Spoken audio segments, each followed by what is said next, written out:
With most of the November economic data in, here's a look at the state of the economy. The economic recovery is most obvious in imports. They are up a good 20% from what they were in the earlier part of the current year, and at least 30% above what they were in terms of monthly averages in FY20, which is a pre-COVID year. Likewise, oil imports at $15 billion in the month of November. It's a good 50% higher than June or what it was even in the pre-COVID year of 1920. But just a word of caution here, imports do prove economic recovery, but the worry is that since it is leading to a record trade deficit in November, you have to worry a bit. The record deficit also is partly because exports were a shade off color in November. This may be because of aggressive exports pre-festival season. Excluding November, 2021 has been a fabulous year for exports. A monthly tally of $33 to $35 billion, as you can see, is a good 25% higher than what it was in the pre-COVID year of FY20, where we were averaging just about $27 billion of exports per month. Okay, with this we go to the most watched monthly data on consumption, auto sales. For two-wheelers, we always take Hero MOTO as the proxy, and that was a bad showing. Okay, at 3.49 lakh numbers, it is even worse than its smaller competitor Bajaj. But what is sad about Hero's performance is that in FY22, it is generally on an average clocking 4.2 lakh vehicle sales a month against FY20, that is, 6.4. But actually, if you go back to 18-19, it's a much worse performance. Badly battered by demand and by supply issues. Likewise, our four-wheeler proxy MARUTI at 1.39 lakh vehicles sold in November. It is worse than last November when they managed 1.5 lakh. And actually, if you go back in time, to 18 and FY18 and 19, the company used to sell 1.5 lakh vehicles a month. What a stagnation. It's gotten worse this November because of continued chip shortages and demand issues too.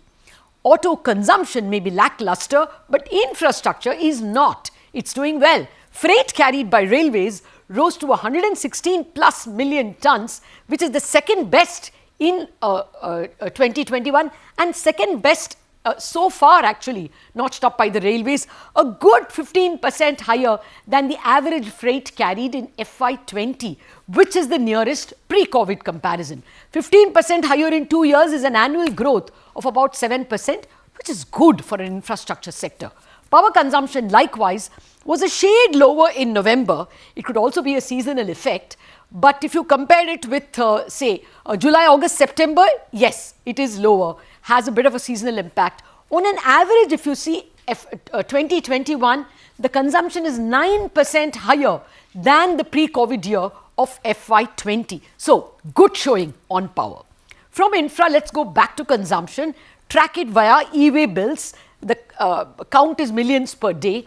In November, it was a shade lower than what it was in October, but no worries. This could simply be pre-festive season, post-festival. There are lots of holidays and people are not consuming the same amount. On an average, though, 2021 e-way bills per day are tracking 15% above calendar 2019, which is the last pre-COVID year. And therefore, that's a very good showing. Let me stick with GST from e-way bills to total GST collections for October. Although we report it in November, this is actually October consumption. GST collections at 1.31 lakh crore is the second highest in any month so far. It is 30% higher than the pre-COVID November and in terms of daily count. And if you take 2-year comparison, it is 30% higher, which means annual growth of 15%. Big. GST collections, great success. Let's look at direct taxes. GST is indirect. In direct taxes, first let's get to income tax. Income tax at 3.1 lakh crore for April-October. The government is collecting a cool 27% more than what it did 2 years ago. Again, a normal pre-COVID year. So 27%, that would be an annual increase of about 12%. Corporate taxes again was good at 3.31 lakh crore. That's April to October this year. A good 20% better than what it was in 2019. That means an annual growth of 10%. Now, that said, whether you take income tax, corporate tax or GST collections, you have to take it with a pinch of salt, or rather a pinch of inflation. You know, wholesale inflation, WPI, has been rising at over 12% throughout 2021. This means at least part of the higher taxes, especially taxes like GST, is because the prices went up on an average by 12%, not necessarily because only consumption went up. So, very good show on the economy, but the numbers may be exaggerating the real growth.